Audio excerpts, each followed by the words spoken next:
Hello welcome back to my mini blog. ಇವತ್ತು Sunday ಬೆಳಿಗ್ಗೆನೇ ಎದ್ದು ಬೇಗ ಕೆಲಸ ಎಲ್ಲ ಮುಗಿಸಿ ಸಾಂಬಾರನ್ನ ಪಟಪಟ ಮಾಡ್ತಿದ್ದೇನೆ. ಯಾಕಂತ ಹೇಳಿದ್ರೆ ಸ್ವಲ್ಪ ನೀಲಿ ಬರ್ಡೇಗೆ ಶಾಪ್ ಇತ್ತು ಆ್ಯಂಡ್ ಸೊಪ್ಸಾರೆಲ್ಲ ಮಾಡಿಟ್ಟು ಪೇಟೆಗೆ ಬಂದ್ವಿ. ಫಸ್ಟ್ ನಾವು ಬಂದಿದ್ದು ಬಟ್ಟೆ ಅಂಗಡಿಗೆ, ಅಲ್ಲಿ ಸ್ವಲ್ಪ ಮೆಟೀರಿಯಲ್ಸ್ ಬೇಕಿತ್ತು ಆ್ಯಂಡ್ ನೆಕ್ಸ್ಟ್ ಹೋಗಿದ್ದು ಸ್ಟೇಷ್ನರಿ ಶಾಪ್ಗೆ. ಪೆನ್ನು, ಪೆನ್ಸಿಲ್ಲು, ಬುಕ್ಕು, ಪಾರ್ಟಿ ಪಾಪರ್ಸ್ ಈ ಥರ ಸುಮಾರಷ್ಟು ಮೆಟೀರಿಯಲ್ಸ್ ಬೇಕಿತ್ತು. ಇದೆಲ್ಲ ಯಾಕೆ ತೊಗೊಳ್ತಿದ್ದೀನಿ ಅಂತ ಹೇಳಿ ನೆಕ್ಸ್ಟ್ ವಿಡಿಯೋದಲ್ಲಿ ಶೇರ್ ಮಾಡ್ಕೊಳ್ತೇನೆ. ನೆಕ್ಸ್ಟ್ ಪ್ರಿಂಟೌಟ್ನೆಲ್ಲ ತೊಗೊಂಡು ಅಲ್ಲಿಂದ ನಾವು ನೆಕ್ಸ್ಟ್ ಹೋಗಿದ್ದೆ ಹಲಸು ಮೇಳಕ್ಕೆ. ಸಾಗರದಲ್ಲಿ 3 ಡೇಸ್ ಆಫ್ ಹಲಸು ಮೇಳನ ಆರ್ಗನೈಸ್ ಮಾಡಿದ್ರು.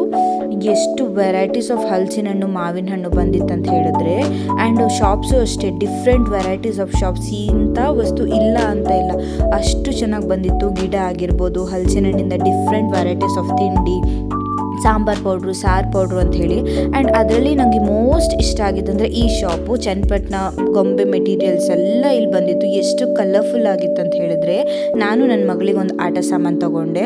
ಆ್ಯಂಡ್ ಬುಕ್ಸ್ ಅಂಗಡಿ ಸಹ ಎಷ್ಟು ಚೆನ್ನಾಗಿ ಬಂದಿತ್ತು ಅಂತ ಹೇಳಿದ್ರೆ, ರವಿ ಬೆಳಗೆರೆ ಅವರ ಈ ಹೇಳಿ ಹೋಗೋ ಕಾರಣ ಪುಸ್ತಕ ಎಷ್ಟು ಇಂಟರ್ನೆಟ್ಟಲ್ಲಿ ವೈರಲ್ ಆಗಿತ್ತಲ್ವ, ಆವಾಗಲಿಂದ ನಾನು ತೊಗೊಳ್ಬೇಕಂತ ಅಂದ್ಕೊಂಡಿದ್ದೆ, ತೊಗೊಂಡಿರಲಿಲ್ಲ. And look at this show pieces, ಎಷ್ಟು ಚೆನ್ನಾಗಿತ್ತು ಅಂತ ಹೇಳಿದರೆ, ಬಾತುಕೋಳಿದು ಅಂತೆ ಎಷ್ಟು ಒಳ್ಳೊಳ್ಳೆ ಬಂದಿತ್ತು. ಅಲ್ಲಿ ನಾವು ಹಲಸಿನ ಕಬಾಬ್, ಸಾಫ್ಟಿ ಎಲ್ಲ ತಿಂದ್ಬಿಟ್ಟು ನಮ್ಮ ಶಾಪಿಗೆ ಬಂದು ನನ್ನ ಹಸ್ಬೆಂಡ್ಗೆ ಒಂದು ಹಾಯ್ ಹೇಳಿ ಅಲ್ಲಿಂದ ಮನೆಗೆ ಹೋದ್ವಿ. Thank you for watching.